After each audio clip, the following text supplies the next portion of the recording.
The fans in Turkey are crazy. I mean, it's obviously in a nice sense. The competition, the competitiveness that we have and the joy that we win together with them, I think we have a very close relationship. If they have a little bit of patience, I think we show them what we can do. So adding a little bit of patience to the Turkish fans, I think they are the best in the world.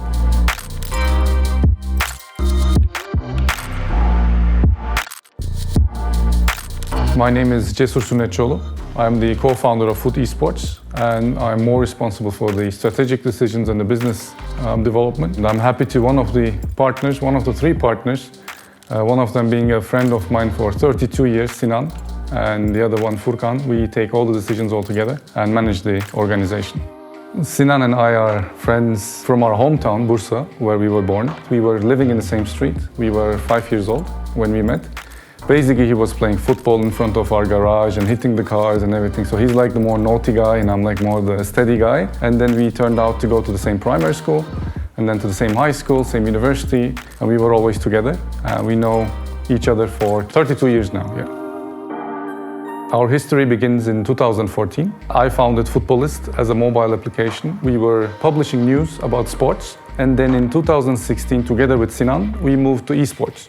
And then we decided to invest more in it. Obviously, with the VALORANT esports, we managed to have some very nice results. We created a nice history, starting from one person, going up to 113 people in total, and from one player, obviously, to 52 players at the moment in 10 different games.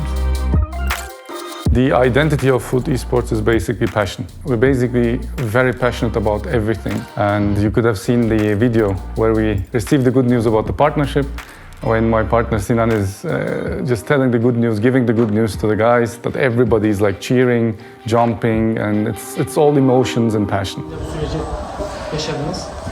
4 yıllık partnerliğiniz hayırlı uğurlu olsun.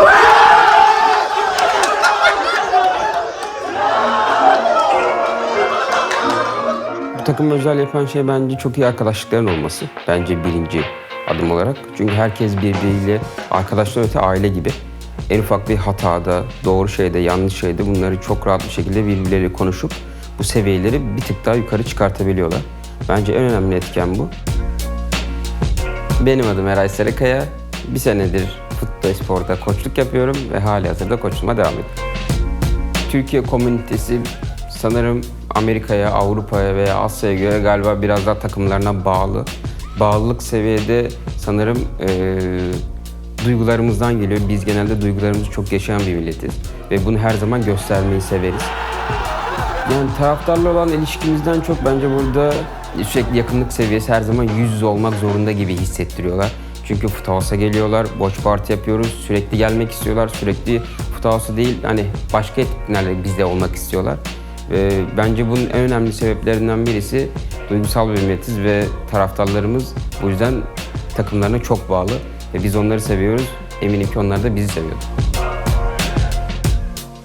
The fans should be ready for some high quality content, good result, and at the end of the day, hopefully we will be celebrating as the champions our first participation.